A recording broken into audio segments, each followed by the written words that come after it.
Hey guys, welcome back to my channel. সকলোকে স্বাগতম মোৰ আজি আন এটি বিশেষ ভিডিঅ'লৈ।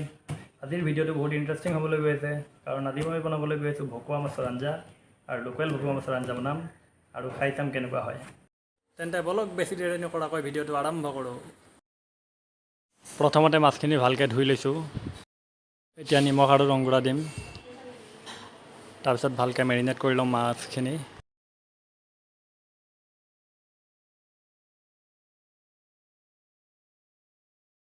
মাছখিনি ফ্ৰাই কৰিবলৈ তেলখিনি ভালকৈ গৰম হ'বলৈ দিছোঁ। এতিয়া তেলখিনি গৰম হোৱাৰ লগে লগে মাছকেইটা দি দিম।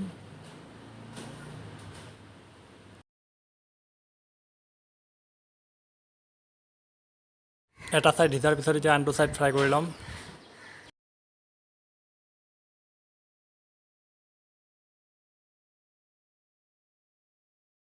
এনেকৈ বাকীখিনি মাছো ফ্ৰাই কৰি ল'ম। এতিয়া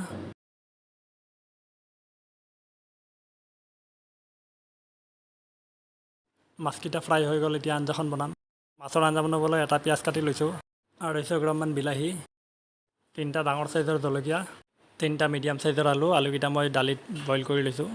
মাছ ফ্ৰাই কৰোঁতে এইখিনি তেল ৰখি গৈছিলে। এই তেলখিনি গৰম হোৱাৰ লগে লগে পিঁয়াজখিনি দি দিম। ইয়াতে এতিয়া মাছৰ তেলত মাছৰ আঞ্জা বনাম মই। পিঁয়াজখিনি অলপ ব্ৰাউন হোৱাৰ লগে লগে বিলাহীখিনি দি দিম। বিলাহীখিনি এতিয়া ভালকৈ সিজাম। বিলাহীখিনিত দিম এতিয়া নিমখ, তাৰপিছত দিম ৰং গুড়া। এতিয়া ভালকৈ লৰাম।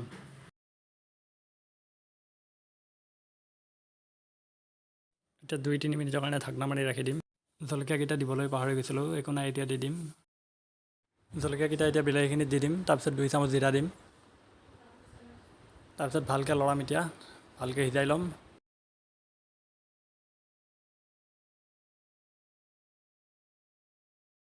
এতিয়া বইল আলুখিনি বিলাহীত দি দিম।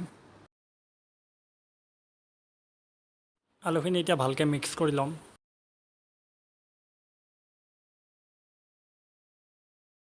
মিক্স কৰাৰ পিছত এতিয়া ইয়াতে পানী দি দিম।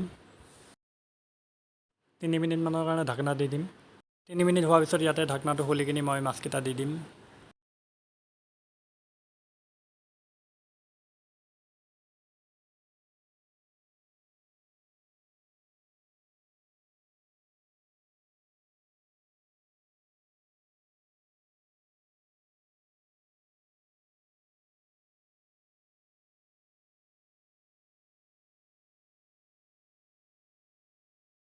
আকৌ 3 মিনিটৰ কাৰণে ঢাকনা দি দিম। গেছৰ ফ্লেমটো লৈয়ে থাকিব। 3 মিনিট হৈ গৈছে, মাছখিনি হৈ গৈছে। এতিয়া লাষ্ট ইয়াতে ধনিয়া অলপমান দিম, দি কিনি ঢাকনা মাৰি দিম। ঢাকনা মাৰি কিনি 1 মিনিট ৰাখি কিনি গেছটোৰ ফ্লেমটো অফ কৰি দিম। 1 মিনিট হৈ গৈছে, এতিয়া ফ্লেমটো অফ কৰি দিওঁ। এতিয়া খাব লাগে ভকুৱা মাছৰ আঞ্জা।